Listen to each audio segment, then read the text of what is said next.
Je l'ai laissé faire pendant l'interview. Il va falloir découper le t-shirt, je pense là. Tu veux le micro? Bah il va le falloir un moment, avant qu'elle s'enroule dedans, tu vois. On va te l'enlever tranquille. Enfin, je te le prends dans la poche. Viens, répète. Pour faire demi-tour, un piton, c'est pas Ben, possible. heureusement qu'on a fait l'interview avant qu'elle sorte par la manche.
Salut à tous, je suis très content de vous retrouver aujourd'hui. Et bien, puisqu'on est de nouveau à Reptile Expo à Mérignac, on va faire un petit tour des stands, interroger quelques exposants, mais aussi des organisateurs qui font partie de l'ATSO, l'association Thériophile du Sud-Ouest, l'organisateur de l'événement. Bref, je vous emmène avec moi, c'est parti!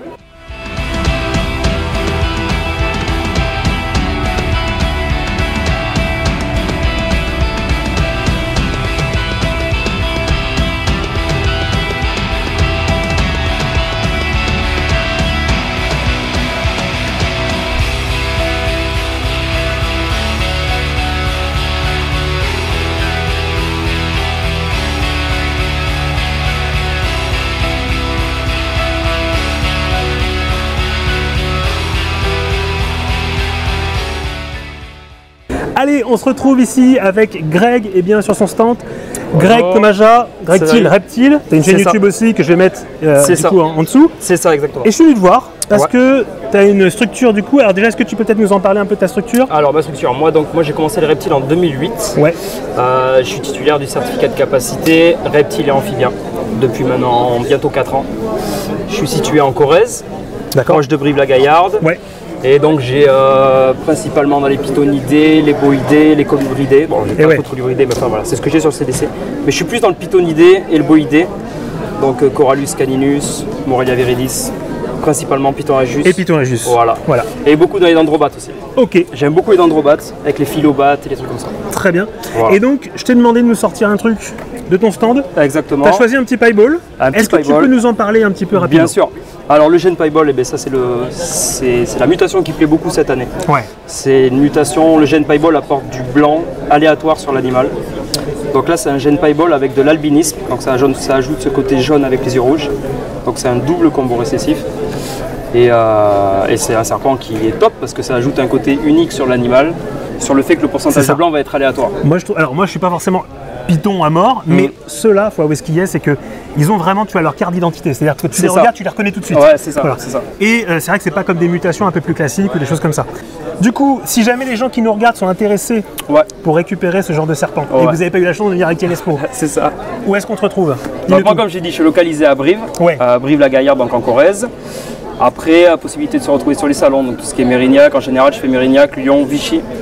Autour de la Corrèze, on va dire. Autour du Sud-Ouest. Et après, sinon, il y a possibilité de venir à l'élevage, bien sûr, si les personnes sont intéressées. On te contacte dans ces cas-là? On contacte Facebook, Instagram ou YouTube. Impeccable. Puis, voilà, nickel. Écoute, Greg, on te remercie. Allez, merci à toi. On va espérer que ce petit python, il trouve preneur, justement. Il a déjà trouvé. Il a déjà trouvé. Mais voilà, c'est trop tard, c'est trop tard. C'est trop tard. Écoute, en tout cas, magnifique. Ça marche. Je te remercie. Allez, je te remercie. Bonne continuation à toi. Merci à toi. Ciao. Merci. Allez, on se retrouve du coup avec Paul de Mantis Passion, et ça tombe bien parce que c'est vrai que tout ce qui est un petit peu invertébré, on les montre un peu moins sur la chaîne, mais ils ont entièrement leur place ici à la Reptile Expo, et tu nous as ramené ici plein de trucs. Avec Rue, on s'est trimballé tout à l'heure aux alentours du stand. On était émerveillés. Bah écoutez, ça fait plaisir d'entendre Alors ça. vas-y, dis-nous un petit peu ce que tu as à nous montrer. Et ben on a pas mal de choses. Là, je vais commencer avec les faces parce qu'ils sont sortis. En fait, on les sort directement pour que les gens puissent les voir. Donc ici, par exemple, on a le face mutilaté. Donc, Ouais. c'est Heteropteryx dilatata, son nom latin. D'accord. Donc, c'est une espèce qui nous vient de Malaisie, qui devient vraiment très grosse, qui est très trapue. Là, c'est une femelle qui n'est pas encore adulte, donc elle va encore grossir en fait. Parce qu'elle a Elle va déjà sa devenir petite taille, plus elle fait une douzaine de Oui, centimètres. elle est de long, déjà à peu pas près. mal, mais elle va encore grossir, effectivement. Ça peut atteindre quelle taille du coup? Là, on atteint les 15 cm à peu près Ok. adultes. Donc là, c'est une sauterelle qui nous vient de Papouasie-Nouvelle-Guinée. C'est la magnifique. Silicophera agrandis. Là, encore une fois, c'est une femelle qui n'est pas adulte, donc elle va Ouais. encore grossir. Après, il y aura les ailes. En fait, ce qu'on voit ici, c'est le thorax. Il y a les ailes qui vont pousser derrière une fois adulte. En fait, ce qui est incroyable avec ces animaux, c'est évidemment ce qu'on appelle le mimétisme. Oui, oui, bien sûr. Donc, C'est qui pour se ressemble à des confondre feuilles. véritablement Tout à dans fait. leur. Enfin voilà, donc si c'est un système de protection simplement. Ça va être de protection, Ok. de dissimulation. Chez tout ce qui est phasme et sauterelles, ça va vraiment être le but de se cacher, de se camoufler. Pour les mantes, ça va être aussi de pouvoir surprendre les proies, parce que les proies vont pas les voir. Ok. Après, la femelle, elle a ce qu'on appelle la l'oviducte pour pondre Ah, les bien œufs. C'est sûr. comme Il y a ça l'œuf, qu'on la du coup, reconnaît. d'accord, ouais, Voilà, ok. il y a l'œuf qui passera par ça pour être déposé. Alors vas-y ensuite du coup parce que c'est absolument. Et pour C'est les- vraiment la caverne d'Alibaba ici. Alors niveau phasme, on a aussi par exemple l'Acryoptera manga qui est vraiment magnifique. Donc, c'est le mâle bleu qu'on voit là. Ouais. Le bleu qui n'obtient que au stade adulte. Quand ils Ok. sont jeunes, ils vont ressembler à des branches, donc là ils joueront sur le camouflage. Ouais, bien sûr. Là, Là, les on a couleurs vraiment le côté aussi, branche, quoi. aussi vives, c'est vraiment pour donner un aspect je suis toxique, ne me mangez pas en fait. Bien Là, sûr. C'est vraiment Ouais. ce message-là qu'il essaie de faire passer. Incroyable quoi. Et c'est que le mâle qui aura ce coloris-là. La femelle D'accord. n'a pas cette couleur. Donc en menthe, là, on a par exemple une espèce qui nous vient de Thaïlande, une petite menthe fleur, donc D'accord. très colorée. Donc elle va plutôt vivre dans les fleurs, justement, dans les végétaux, et attraper tout ce qui est insectes pollinisateurs. Donc, des mouches, des abeilles, des papillons et compagnie. Au niveau du comportement après du coup c'est des animaux que j'imagine que tu vas élever dans tous les cas seul. Ouais, bien sûr. D'accord.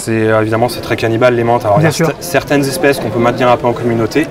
Par contre, il faut toujours bien veiller sur l'alimentation, sinon elles vont se taper dessus. Hein, il y a toujours un risque. Mais la plupart des espèces, on les maintient seules en effet. Écoute, très intéressant. Et alors, enfin, est-ce que tu peux nous dire où est-ce qu'on peut te contacter? On peut me contacter sur mon site web directement, sur les réseaux sociaux, donc Mantis Passion. Et puis moi je suis basé à Lyon sinon, donc directement à Lyon.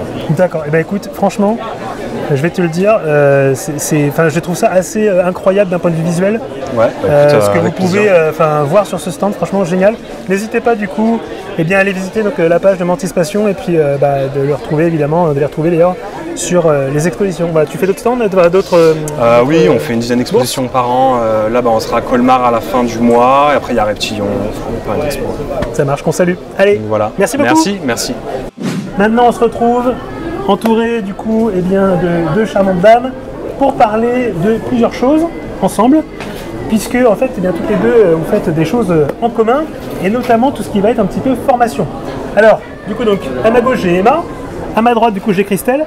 Je vais commencer, du coup, avec Christelle, puisque donc, c'est chez toi que ça se passe. C'est ça, chez moi, Christelle, donc, oui. Tortue Shopping. Voilà. Et donc, explique-nous un petit peu donc, ce que tu proposes déjà via Tortue Shopping, et après, on va parler des formations un peu avec toutes les deux. Alors, Tortue Shopping, d'abord, c'est une boutique en ligne sur l'alimentation, les bijoux, enfin tout quoi, voilà, les gadgets, tout. Et oui, tout parce ce qu'il n'y a qui pas que les animaux. Voilà, sur les mais aussi, reptiles. tout ce que les gens peuvent aimer pour s'habiller, Voilà. pour la déco. Et puis donc voilà, donc je suis capacitaire, j'étais capacitaire amateur et je suis passée capacitaire professionnel et donc l'idée m'est venue de faire des formations. Et donc, c'est là qu'intervient Emma. C'est ça, tout à Puisque fait. donc vous avez donc Emma cette fois-ci donc les 101 reptiles. Tout à fait, c'est ça. Donc alors ça c'est ton élevage à toi. Est-ce que tu peux C'est ça. rapidement nous en parler? Oui, c'est ça. Donc avec Henri, mon conjoint, on gère un élevage.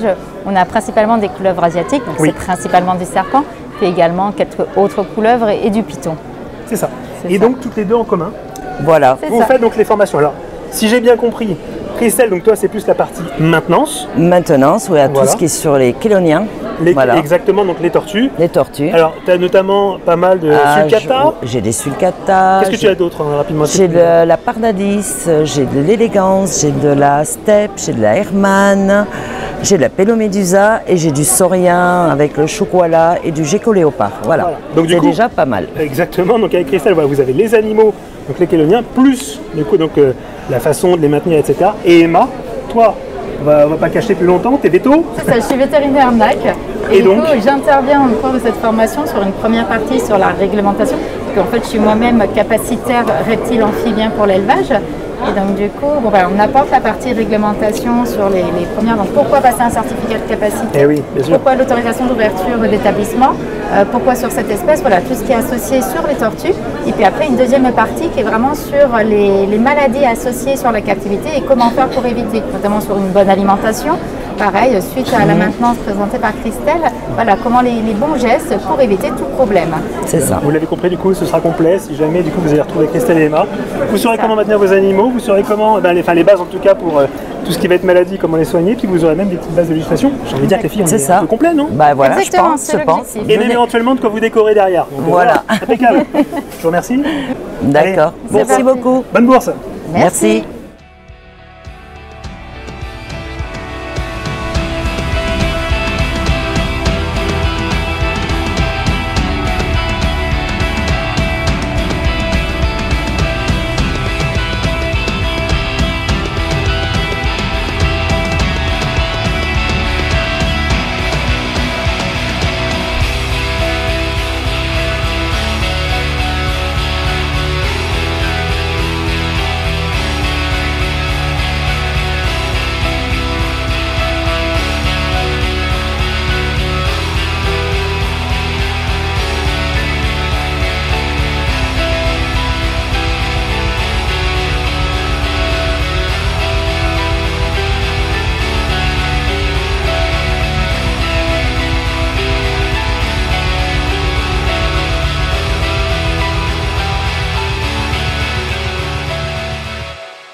Allez, je me retrouve du coup avec le grand patron.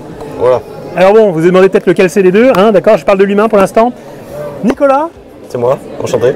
grand patron pourquoi? Parce que tu es le président de l'ATSO, C'est ça, Association Terrariophile du Sud-Ouest, Sud-Ouest, qui est l'organisateur de Reptile Expo, C'est ça. l'événement dans lequel on se trouve aujourd'hui. c'est ça. À Mérignac, proche Bordeaux, pour ceux qui s'y situent. Exactement. Et est-ce que tu peux nous dire, et j'ai une petite visite moi aussi, est-ce que tu peux nous dire rapidement donc ce que c'est que l'ATSO déjà? Alors, la TSO, c'est une association loi 1901. Oui, On existe depuis une dizaine d'années pratiquement. Avant, c'était CTRG, donc une association qui était plutôt orientée tortue. D'accord. Uniquement. Et avec le temps, on s'est recentré sur du tout reptile, et même reptiles, invertébrés, amphibiens. Et voilà, depuis une dizaine d'années, du coup, on organise cette exposition à Mérignac. et ouais, parce qu'en fait, c'est vrai que beaucoup de gens vous connaissent via Reptile Expo, donc à Mérignac, l'événement auquel on est actuellement. Mais l'ATSO, ATSO, je sais pas ce que tu préfères, c'est toute l'année en fait. C'est oui, Alors, comment est-ce que ça se passe? Pourquoi est-ce que les gens, du coup, peuvent venir adhérer à l'association? Déjà, c'est combien pour l'adhésion? Comment ça se passe? l'adhésion est à 20 € pour l'année. On a des tarifs réduits pour les personnes qui sont mineures. D'accord. On a des tarifs réduits pour les couples également s'ils veulent adhérer à deux. Ouais. Voilà, c'est une adhésion qui court pour l'année, qui permet d'avoir divers avantages dans l'association, notamment une entrée gratuite à Reptile Expo Voilà. ou un peu de métrage offert pour ceux qui voudraient, je sais pas, vendre quelques animaux, un peu de matériel, c'est l'occasion. Et donc, le restant de l'année? Et le restant de l'année, nous, on organise plein de choses. On a des réunions trimestrielles sur Mérignac où on parle de la terrario en général. Exactement, parce que c'est pas qu'une réunion, on va dire, propre à l'association, on va dire que c'est aussi, vous en profitez pour apprendre des choses C'est ça. sur les animaux, en faisant intervenir justement des gens qui C'est ça. s'y connaissent plus ou moins dans tel ou tel domaine et qui viennent donc présenter leur domaine de compétences. Ça peut être une espèce, ça peut être un retour d'expérience sur je sais voyage, pas, du matériel, une technique d'élevage, un truc qu'ils maîtrisent et qu'ils veulent faire partager à d'autres. Voilà, c'est l'entraide, c'est le partage et c'est ça oui. qui est sympa. L'esprit associatif. C'est ça. Et dis-moi donc, vous avez organisé aussi de temps en temps des événements autres Ouais. que Reptile Expo.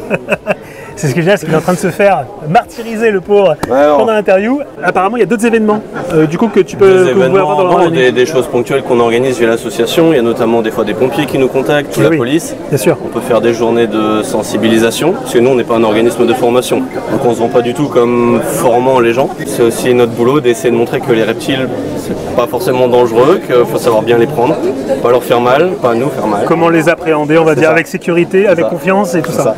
ça. Voilà. Et puis donc on peut se rendre compte que comme association, voilà, c'est pas uniquement un organisateur événementiel, j'ai envie de dire. Vous avez un rôle concret Ouais, à jouer encore une fois, de sensibilisation, de plein de choses comme ça. complètement. Écoute, longue vie à l'ATSO, j'ai envie de dire. Et puis en tout cas, nous on est ravis. La bourse est encore très très bien organisée ici. Et vous voyez, même le président mouille la chemise, si j'ose dire, avec pour montrer, encore une fois, faire cette sensibilisation. Merci beaucoup Nico. Avec plaisir. Et puis bonne bourse. Allez. Allez, on continue un petit peu notre petit tour des élevages. Je suis avec Romain. Romain, vous aviez déjà vu un petit peu sur la chaîne. C'est ça. Lors d'une formation à Paddy Park. Exactement. Tous les deux.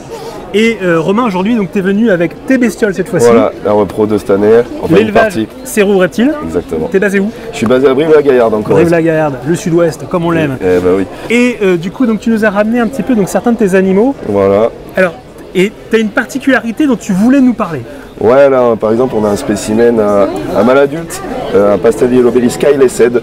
Et du coup, qui est on va parler plus du Skyless Head, qui est une mutation codominante, enfin dominance incomplète, dont la superforme est le Skyless, donc un serpent, un python complètement sans écailles. Exactement. Et à la différence de toi qui connais les colubridés, oui, qui ont une forme Skyless mais avec une ventrale écailleuse, là on n'a aucune écaille sur le corps, sur la superforme. Comme tu peux voir, le manque d'écailles sur la tête. Alors voilà, hein, Skyless Head, d'accord, voilà, donc évidemment c'est pour... bien placé pour la traduction. Donc là vous avez donc le manque d'écailles effectivement sur la tête. Et c'est vrai que alors on vous fera des gros plans encore une fois qu'on va vous montrer en même temps. C'est vraiment très visible à ce niveau-là. On va avoir des animaux plus ou moins marqués. Il y en a, ils vont vraiment manquer beaucoup d'écailles sur la tête et voire des fois dans certains cas il y a toutes les écailles. Et donc du coup on se dit comment le reconnaître. Mais en fait on a un autre marqueur qui va se retrouver au niveau de l'écaille cloacale. Que sur un python normal, elle est d'un seul tenant. Et en fait, sur celui-là, comme tu peux le remarquer, elle est fendue en deux. Exactement. Et donc, par exemple... donc ça, c'est un signe, du coup, c'est un marqueur du Skyless Head. D'accord. Par exemple, la femelle qui m'a sorti des Skyless l'année dernière, il lui manquait aucune écaille sur la tête. Et du coup, j'étais sûr que c'était bien du Skyless Head grâce à ce marqueur. Et ça s'est vérifié, évidemment, avec la reproduction. Bien évidemment. Si les gens veulent te contacter pour parler de tout ça, comment est-ce qu'ils font? Alors, on peut me retrouver sur Instagram, Facebook, Sérou Reptile, voilà. ou par mail aussi. Et sinon, bien entendu, sur salon, il ne faut pas hésiter à s'arrêter et je prendrai un plaisir de discuter avec n'importe qui sur le sujet. Et franchement, même moi qui suis plus colubridé, on s'est souvent chambré là-dessus. C'est ça. Mais franchement, c'est vraiment impressionnant et en plus de ça, vous avez quelqu'un qui a plein de connaissances. Donc n'hésitez pas à vous arrêter. Je te remercie, Romain. À la prochaine. Plaisir.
Et je suis avec Laura de Pogona Reptile 66.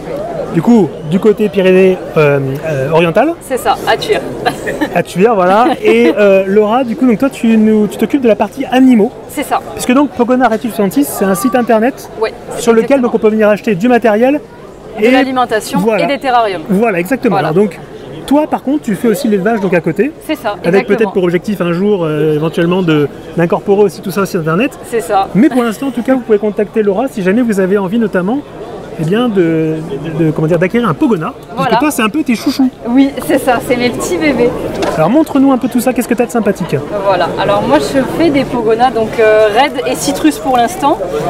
J'ai pour projet de faire du Wheat Blitz, donc c'est des Pogonas un petit peu blanc crème, on va dire. On n'est pas sur du zéro bien blanc neige, on est sur du blanc crème, mais bon, les parents sont en train de grandir à la maison. Voilà, faut toujours prendre le temps. C'est ça, là pour l'instant on est sur des petits Pogonas Red, donc c'est du rouge et après on travaille aussi le laserback, donc c'est un affaiblissement des écailles sur le dos. Ça enlève tous les grands pics du Pogona classique, on va dire.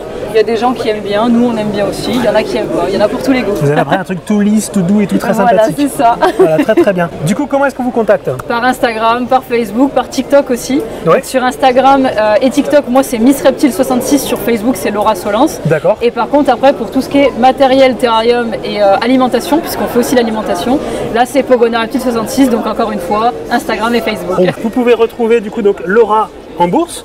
Vous tournez un peu où là justement comme ça En ce moment on fait Bordeaux, Nîmes, les Reptiliades, des fois on fait aussi Béziers, on va jusqu'à Marseille et Antibes. On fait des voyages et tout ça. Ouais. Hein.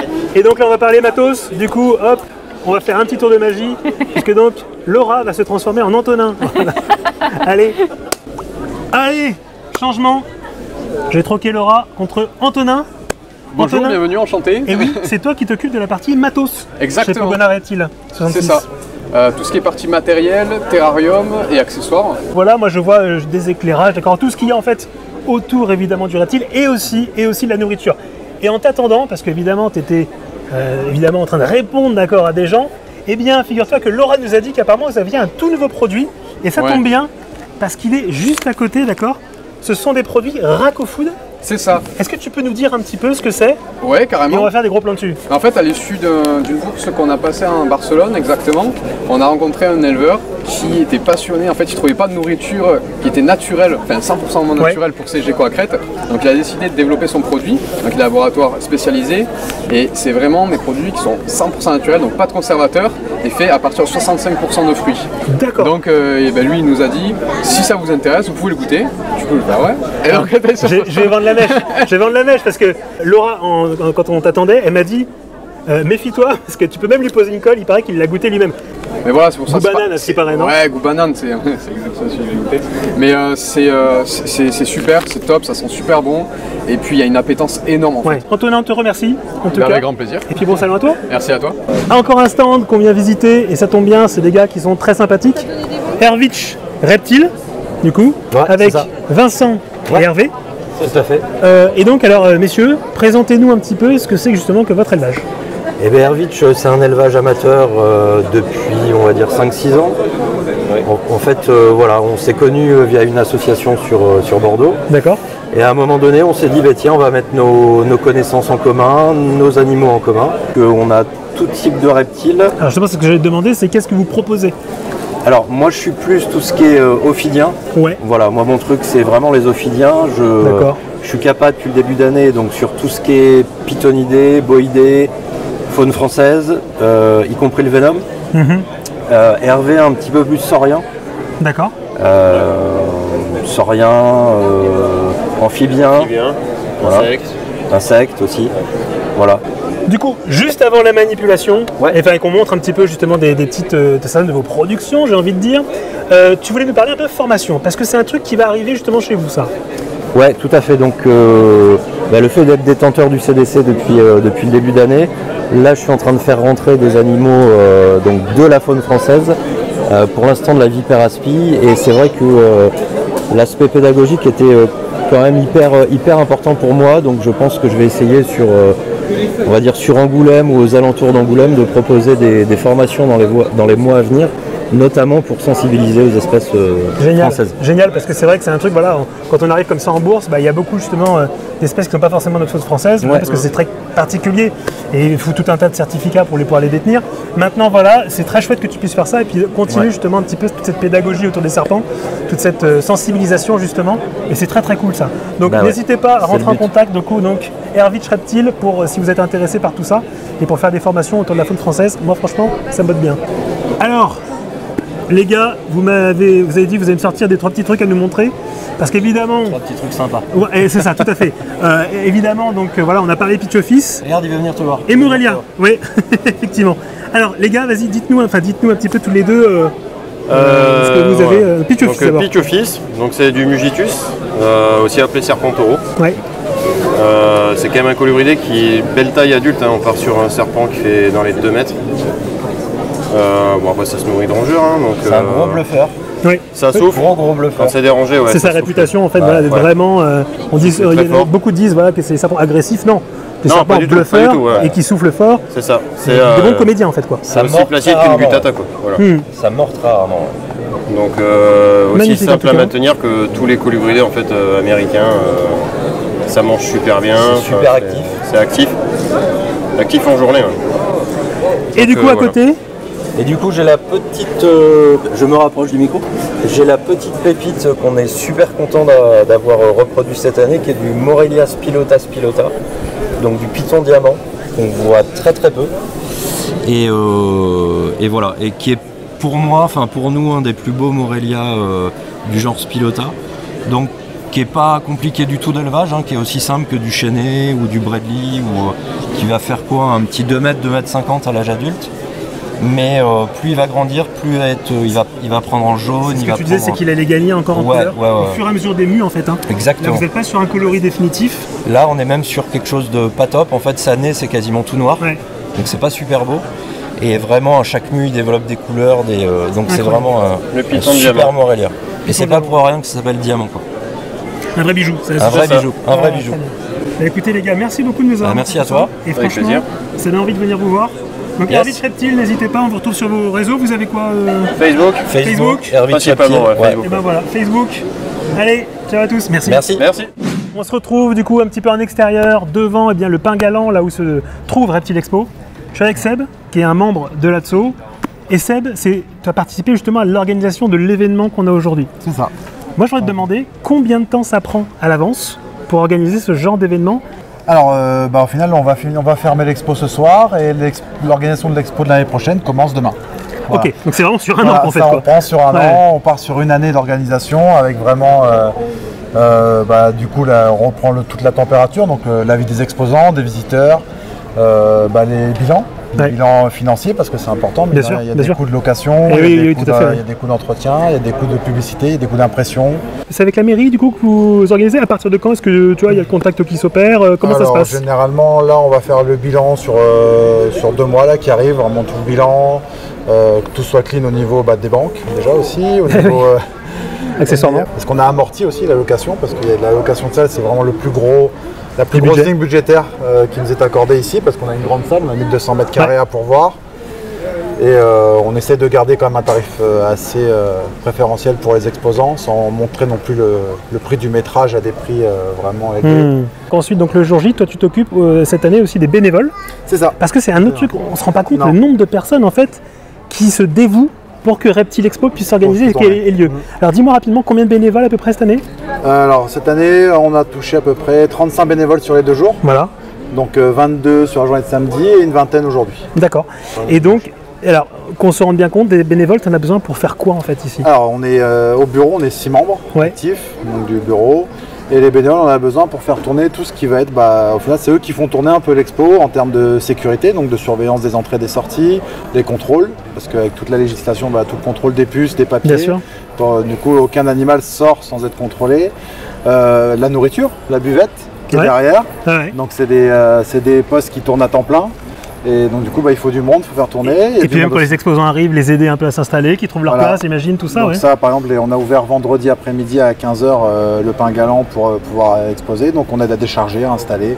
Donc le but c'est d'optimiser les temps de gestion, les temps de manutention. Un sacré taf. Et voilà. J'imagine qu'aussi il faut être bien très en relation avec tout ce qui va être justement le côté juridique administratif. C'est ça. Est-ce que tu peux nous en parler un petit peu? Alors il y a 2 points de législation. Le premier c'est notre contact avec la DDPP. Bien sûr. Donc du coup il faut savoir que chaque exposant et l'association est garante des animaux qui sont à l'intérieur.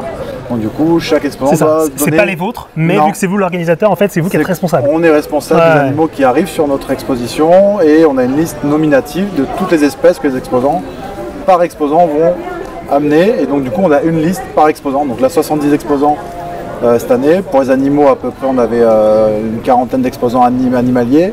Donc 40 listes qui doivent être validées. Donc à chaque fois, il peut y avoir des rajouts, des naissances. T'as une idée un peu du nombre d'animaux que ça fait en tout? Là, on a dû, sur la liste, on a dû brasser à peu près pas loin de 4000. Voilà, vous imaginez un peu. C'est-à-dire que sur un week-end, il faut enregistrer évidemment tout ça. Et puis donc être conscient de chaque animal qui sort.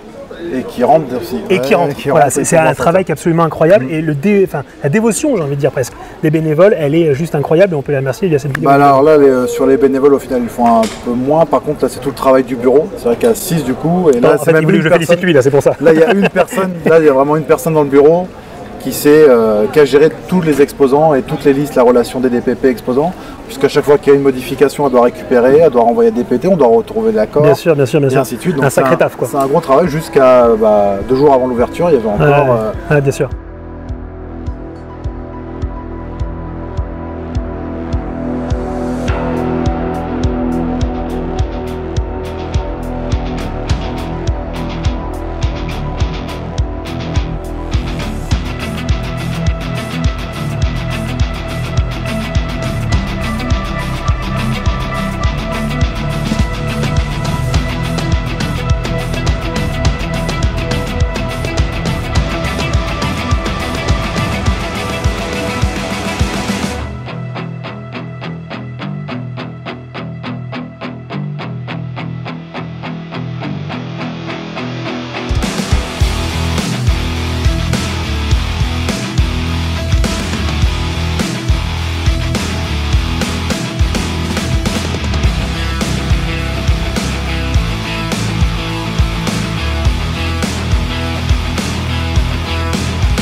encore un stand, et cette fois-ci on est donc de nouveau avec des serpents.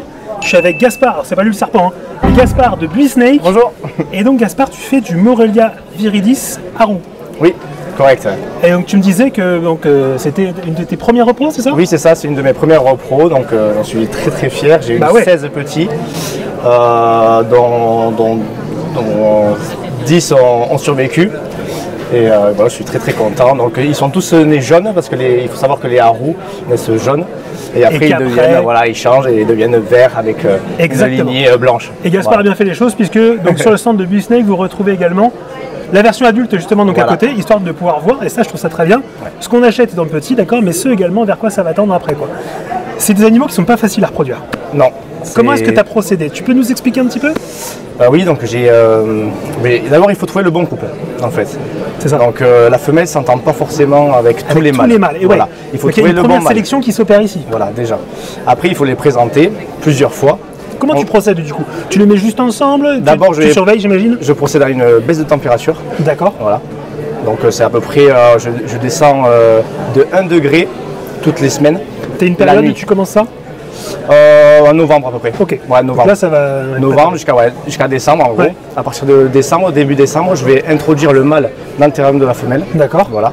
Pendant une semaine. Ouais. Je vais regarder s'il y a des loques.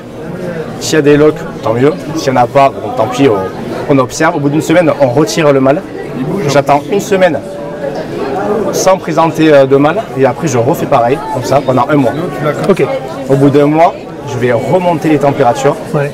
Et après, je vais regarder s'il y a une ovulation ou pas de la femelle. En fait, c'est ça. C'est-à-dire qu'on commence. En fait, là, t'as pas vraiment. C'est pas parce qu'il y a un lock qu'il y a forcément ovulation. C'est ça. Et encore une fois, c'est si jamais la femelle finalement accepte le mâle, c'est là que ça peut se produire. Mais c'est quand même assez particulier. Oui. C'est vrai que c'est des serpents qui sont pas faciles. Le bon couple. Voilà. Et après, il faut quand même avoir de la chance parce qu'on n'aboutit pas toujours à un résultat, même s'il y a des locks. Et alors, si jamais ton couple fonctionne, oui, une année, c'est bon pour tout le temps? Ou est-ce que la femelle peut choisir de rechanger, tu vois, d'avis? Pour l'instant, j'en sais rien parce que là, c'est ma première pro, donc il faut que. On passera te voir dans 2-3 ans, tu nous diras un petit peu ce qu'il en est. Mais c'est un couple qui s'entend très très bien, donc à mon avis, ça va matcher pour plus tard. Ok, c'est ce qu'on te souhaite en tout cas parce que franchement, les petits sont magnifiques et je crois savoir que pour toi, ça s'est pas trop mal passé sur cette bourse et que tu as bien vendu, quoi. Ouais, carrément, j'ai bien vendu. J'ai eu beaucoup de monde qui sont arrêtés, demander des informations, tout ça, parce que c'est vrai que c'est spectaculaire. Des serpents jaunes comme ça, et puis après verts, on comprend pas trop. Ah, puis même, c'est le fait que tu vois, arboricole, tu vois, donc forcément, ça a de la gueule. Ouais. Whisky, c'est vraiment. Il m'en reste qu'un, là, c'est celui-là, il est réservé, il m'en reste qu'un à la vente là. Ok, très bien. Actuellement, voilà. Si jamais il te le reste, on va dire après la bourse, on va te souhaiter encore, il reste quelques heures, donc on sait jamais. Oui, c'est vrai. Et que les gens veulent se positionner, qui sont intéressés, qui veulent des renseignements. Ouais. Parce que là, tout ce que tu m'as expliqué, je pense que ça peut intéresser plein de monde. Oui. Où est-ce qu'on te retrouve? Sur Instagram, Facebook, Viridis Buisnake. Donc n'hésitez pas à m'envoyer un message. Je suis ouvert et je réponds à toutes les questions. Et non agressif, voilà. Merci beaucoup en tout cas, Gaspard. Merci à vous. Bonne bourse. J'espère que tu vas pouvoir le vendre. Merci. Allez, salut. On continue notre petit tour ici à Reptile Expo avec Julien qu'on avait déjà vu l'an passé. C'est ça. Julien, l'an passé, tu nous montrais un Téju d'Argentine. Cette année, tu nous as ramené autre chose. Kirira. Kirira le dernier, voilà. Donc c'est Kira. C'est Kira. Je galère depuis tout à l'heure. C'est la fin de journée, j'en peux plus. Du coup, donc, un bel iguane. Est-ce que tu peux nous en parler un petit peu? Pourquoi est-ce que tu l'as ramené toujours dans un but de prévention? Exactement. Donc en fait, j'ai ramené cet iguane-là.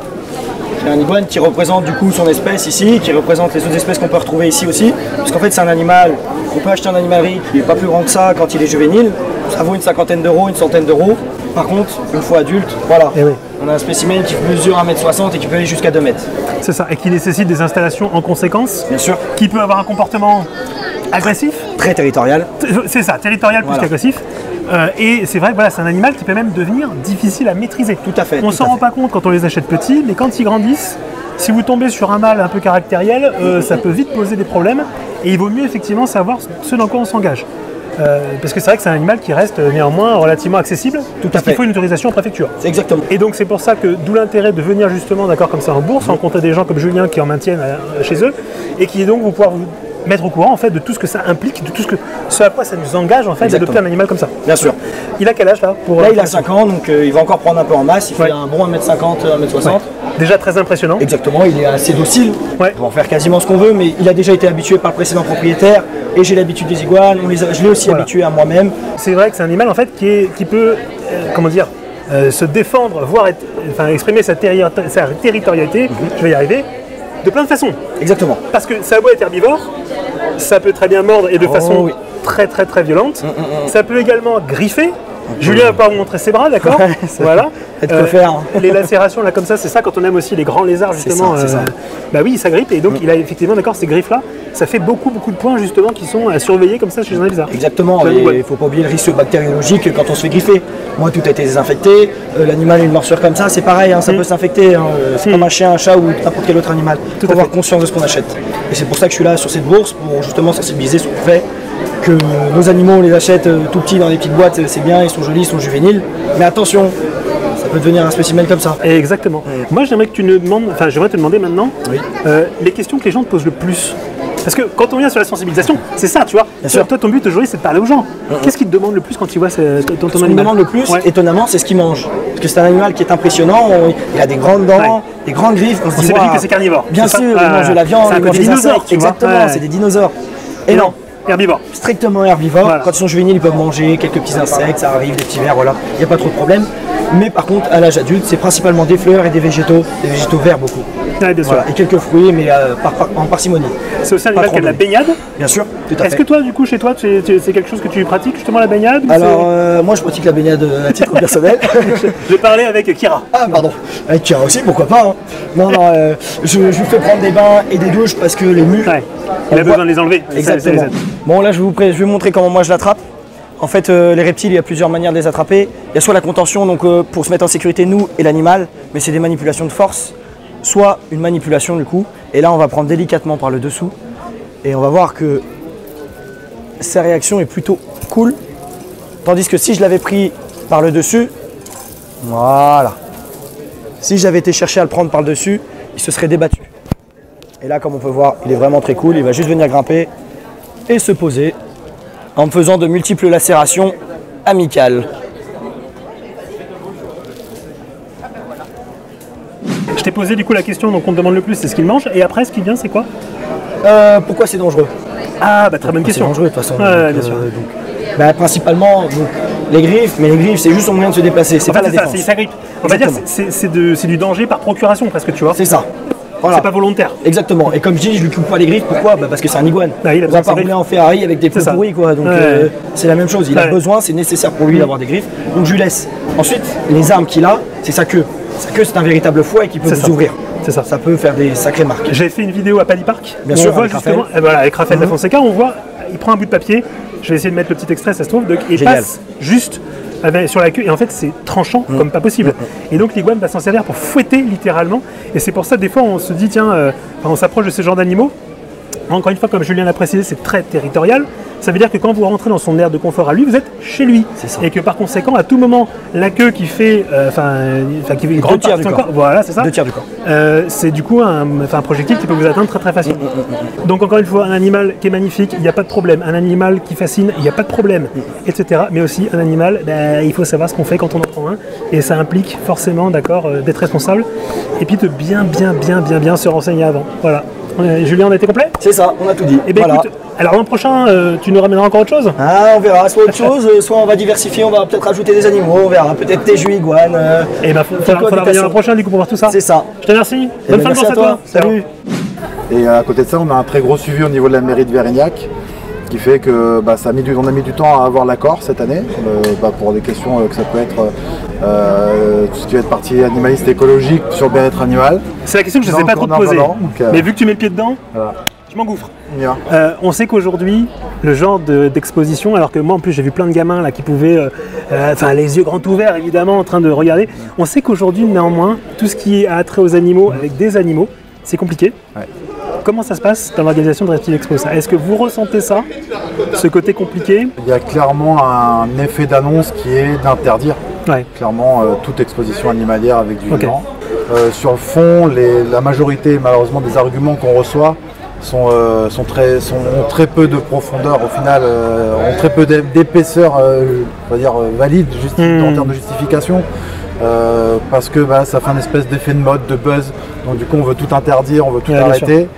Alors du coup cette année on a mis en place une charte, parce qu'en gros un des freins qui était pour la mairie, qui est placardé, qui était normalement lié, le parti et notamment certains élus avaient peur des achats compulsifs, donc pour lesquels tous les exposants en majorité, même tous, militent. Parce qu'ils prennent le temps d'expliquer. Beaucoup d'exposants refusent de vendre certains animaux à des personnes qui n'auraient pas les compétences ou les connaissances pour les accueillir. Donc on n'est vraiment pas dans une logique de force de vente. Et là, à ce niveau-là, le temps que ça rentre un peu dans les mœurs, c'est de faire comprendre qu'au final, on n'a pas rangé l'animal au niveau objet, au niveau vraiment pièce où je peux le prendre et en faire ce que je veux. Ouais. Là, il y a une vraie prise de conscience, et là-dessus, avec tous les exposants qu'on travaille depuis la Reptile Expo, sont dans ce mood-là.